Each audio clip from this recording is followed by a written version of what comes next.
मुख्यमंत्री योगी आदित्यनाथ ने इस कार्यक्रम को संबोधित करते हुए कहा कि उत्तर प्रदेश सरकार ने क्या क्या कुछ किया है, किसानों के लिए क्या किया है, आपदा प्रबंधन के लिए योगी सरकार कितना तत्पर रही है, ये मुख्यमंत्री योगी आदित्यनाथ ने कहा। और इसके अलावा क्या कुछ कहा ये हम आपको सुनवाते हैं। नदी को वहां पे ड्रेजिंग करें और ड्रेजिंग करके नदी को चैनलाइज कर लें, तो मैं मानता हूं कि इसका समाधान हो सकता है। उन्होंने कहा साहब देखिए, एक तरफ हम करेंगे तो उधर गोंडा के लोग विरोध करेंगे, इधर बाराबंकी के लोग विरोध करेंगे। मैंने कहा बीच में ले लीजिए ना। मैंने कहा ड्रेजर कहीं किराए पे आपको मिल सकता, लीजिए। तो विभाग ने कहा साहब हमारे पास 2 ड्रेजर हैं। मैंने कहा कभी उपयोग हुए? कहा नहीं। तो मैंने कहा क्यों खरीदे गए थे? अगले 1 सप्ताह के अंदर ड्रेजर वहां पहुंचे। 12 से 15 किलोमीटर लंबा एक चैनल बनाया गया बीच में, और पूरी नदी वहां पर उसके साथ जुड़ गई। 100 करोड़ रुपए जहां खर्च होने थे, पहले वर्ष मात्र 5 करोड़ रुपए में हम उस समस्या का समाधान किए। और आज समस्या, यानी आप देख रहे होंगे पिछले 5 वर्षों में, 5.5 वर्षों में इस बार भी 8 लाख क्यूसिक वाटर सरयू नदी में जा रहा था, लेकिन उन क्षेत्रों में नदी को चैनलाइज करने के बाद बाढ़ की समस्या का स्थायी समाधान हो गया। अच्छी शुरुआत है आपदा मित्रों की तैनाती और उनके ट्रेनिंग के कार्यक्रम, और मुझे लगता है इसको बड़े पैमाने पर आगे बढ़ाने के साथ साथ स्कूली पाठ्यक्रम और उन बच्चों की ट्रेनिंग, ग्राम पंचायतों को इसके साथ जोड़ना है। दूसरा, मैंने एसडीएमए के सामने एक बात और कही थी। आकाशीय बिजली से उत्तर प्रदेश के अंदर बड़े पैमाने पे मौतें होती हैं, और वह भी आप देखते होंगे कि आकाशीय बिजली से जो भी मौतें होती हैं उसमें 75 से 90% मौतें हमारे 2 जनपदों में होती हैं, मिर्जापुर और सोनभद्र जनपद में। इन दोनों जनपदों में मौतें होती हैं। अर्ली वार्निंग सिस्टम वहां लगाना है, और ये संभव है। तकनीक आज विकसित हो चुकी है। इस दिशा में प्रयास करते हुए हम लोग बड़े पैमाने पर जनहानि को रोक सकते हैं, और इस दिशा में एसडीएमए उत्तर प्रदेश कार्य कर रहा है। और मैं विश्वास के साथ कह सकता हूं कि कहीं भी आकाशीय बिजली गिरने से होने वाली जनहानि को रोकने के लिए आने वाले समय में कम से कम 4 से 6 घंटे पहले अगर हम उस क्षेत्र में सायरन बजाने या वहां पर कोई और अलर्ट उन लोगों को हम देने की कोई व्यवस्था कर सकते हैं, तो बड़े पैमाने पे मौतें रोकी जा सकती है। हम नदी को उपचुनाव की प्रचार प्रसार जोर शोर से चल रहा है, और इसी कड़ी में आजम खान भी रामपुर में लगातार जनता के बीच जा रहे हैं और पार्टी प्रत्याशी आसिम रजा के लिए वोट की अपील कर रहे हैं। लेकिन आजम खान का एक बयान विवाद खड़ा कर देगा। दरअसल आजम खान ने कहा कि जो मेरे साथ हुआ, अगर मैंने 4 सरकारों में रहते हुए दूसरों के साथ किया होता तो तुम्हारे बच्चे बाहर आने से पहले बोलते कि आजम खान से पूछो बाहर आना है या नहीं। आज तुम्हारे और हमारे साथ हुआ है। 4 सरकारों में अगर मैंने ऐसा किया होता तो बच्चों, तुम्हारी मुस्कुराहटों की कसम खाकर कहता हूं, बच्चा मां के पेट से पैदा होने से पहले ये पूछता कि पूछ लो आजम खान से बाहर निकलना भी है या नहीं।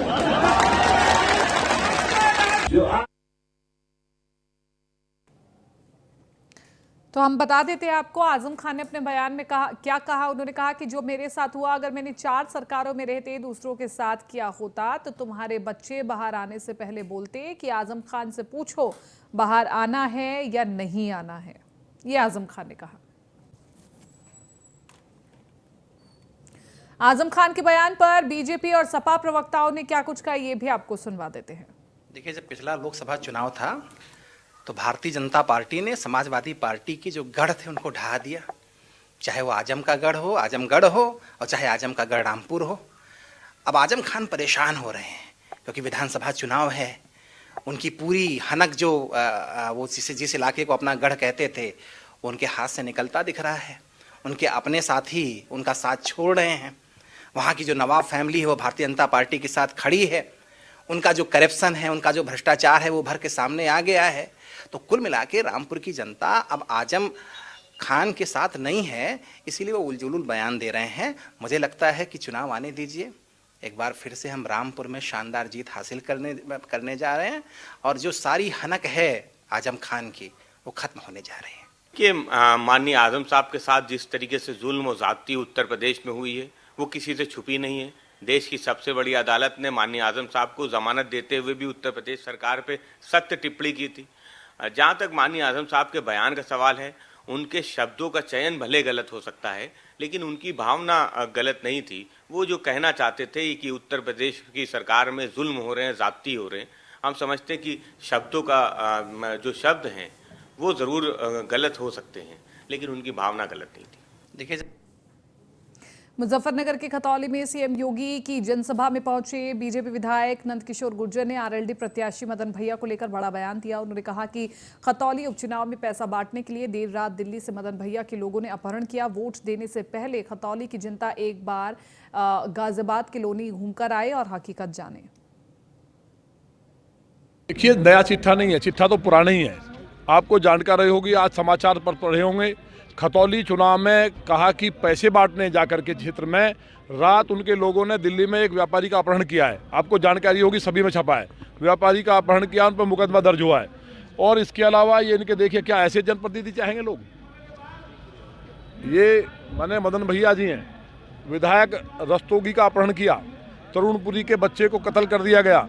ये क्या अखबार भी झूठ बोलते हैं? वो लोगों का कहना है कि जी हम तो बड़े साधु हैं, तो साधुओं के काम है ये अखबार भी झूठ बोल रहे हैं। हाई कोर्ट क्या कह रहा है, जरा इसको जूम करके आप देखिए, केवल बिन लादेन है, हाई कोर्ट कह। विकास किया है, विकास करेंगे, लेकिन क्या करें, बस समय नहीं मिलता तो समय। दरअसल ऐसा कहना हमारा नहीं है, ऐसा कहना है मुजफ्फरनगर की खतौली विधानसभा सीट से बीजेपी प्रत्याशी राजकुमारी सैनी का। उन्होंने कहा कि 2 साल कोरोना में चले गए, 1 साल विधायक जी बीमार रहे, नहीं तो विकास तो खूब करते।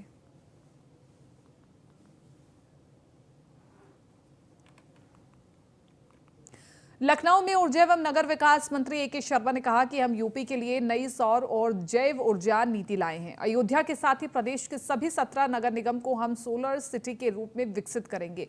मंत्री ए.के. शर्मा से खास बातचीत की हमारे संवाददाता एस के वाजपेयी ने, सुनवा देते हैं।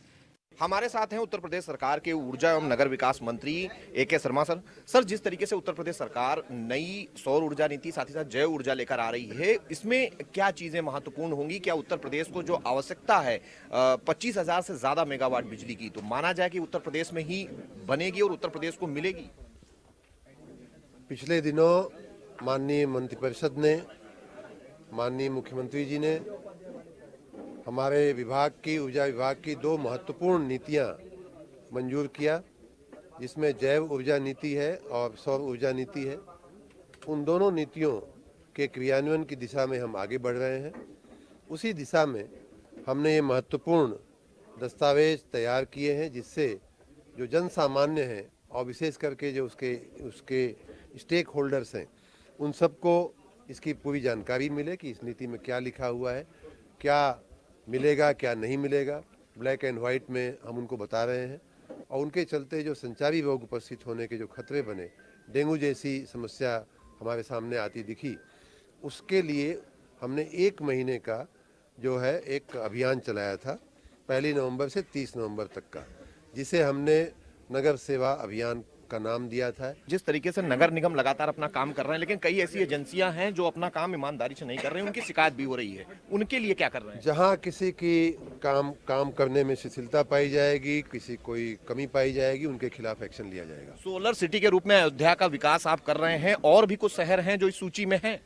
हमारी सौर ऊर्जा नीति में अयोध्या का प्रमुख रूप से हमने वर्णन किया है, लेकिन साथ ही हमने 16 जो हमारे बाकी नगर निगम हैं, वहाँ भी हमने सोलर सिटी बनाने के लिए हमने अपनी सौर ऊर्जा नीति में लिखा हुआ है और हम उस दिशा में काम करेंगे। उत्तर प्रदेश सरकार के ऊर्जा एवं नगर विकास मंत्री जो बता रहे हैं कि उत्तर प्रदेश सरकार की नई ऊर्जा और नई जैव ऊर्जा नीति लेकर हम आए हैं, और हमारी कोशिश होगी कि उत्तर प्रदेश की ऊर्जा की जरूरतों को इसके जरिए से पूरा किया जाए, ताकि उत्तर प्रदेश को बिजली बाहर से न खरीदनी पड़े। साथ ही साथ अगर हम देखें तो नगर विकास विभाग पूरे प्रदेश भर में अभियान चलाएगा। कैमरामैन अमित शाहनी के साथ मैं एस के वाजपेयी, न्यूज़ 1 इंडिया, लखनऊ। नोएडा से अगली खबर। पुलिस आयुक्त लक्ष्मी सिंह ने पदभार किया ग्रहण। सेक्टर 108 स्थित कार्यालय में किया पदभार ग्रहण। यूपी की पहली महिला सीपी है लक्ष्मी सिंह और तस्वीरें हम दिखा रहे हैं। आज सेक्टर 108 स्थित कार्यालय में पद ग्रहण उन्होंने किया है और पद ग्रहण करने से पहले जो तमाम प्रक्रियाएं रहती है पूरे सम्मान के साथ वो हम आपको दिखा रहे हैं। उत्तर प्रदेश सरकार ने आईपीएस अधिकारी लक्ष्मी सिंह को नोएडा का पुलिस कमिश्नर नियुक्त किया। आज लक्ष्मी सिंह ने गौतम बुद्ध नगर के पुलिस कमिश्नर की पदभार ग्रहण किया है। पदभार ग्रहण करने के बाद न्यूज़ वन इंडिया से कहा कि अपराध पर लगाम लगाना हमारी पहली प्राथमिकता होगी और क्या कुछ का आपको सुनवा देते हैं। नवयुक्त police commissioner IPS Lakshmi Singh इस वक्त कार्यभार संभाल लिया है और बात करने की कोशिश करेंगे। मैम क्या कुछ कहेंगे, क्या शुभकामनाएं देंगे? देखिए, नोएडा गौतम बुद्ध नगर जनपद के सभी वासियों को हमारी शुभकामनाएं हैं। आप जिस अपेक्षाओं को पुलिस कमिश्नरेट सिस्टम से चाहते हैं, जैसी प्राथमिकताएं आपकी डिमांड्स हैं, उसके अनुरूप ही पुलिसिंग करने की व्यवस्था की जाएगी। काफ़ी अच्छा काम हुआ है और उसको और सुदृढ़ बनाने की ज़रूरत है। मैम किस तरीके से अपराध पर और साइबर ठगी जो गौतम बुद्ध नगर में बढ़ रही है, किस तरीके से उसको कंट्रोल किया जाएगा? किसी भी अर्बन पुलिसिंग सिस्टम का जो ढांचा होता है उसमें इस तरह के अर्बन क्राइम्स की बहुतायत होती है। इसको विधिवत रूप से, संगठित रूप से टैकल करने की ज़रूरत है। हमारे जो भी संसाधन है उसको बढ़ाए जाने की ज़रूरत है। लर्नेड मैन पावर को बढ़ाए जाने की ज़रूरत है। स्किल्ड मैन पावर को बढ़ाए जाने की ज़रूरत है और आशा करते हैं कि आने वाले दिनों में हम इसको कर पाने में सक्षम होंगे।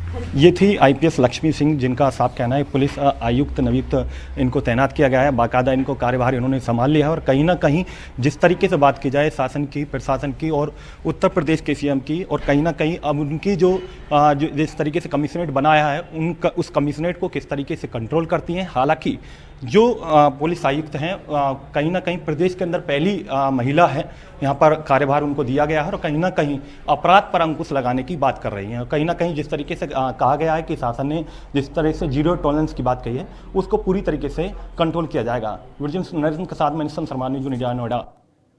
फिलहाल उत्तर प्रदेश विशेष में मेरे साथ इतना ही। दीजिए इजाजत, नमस्कार।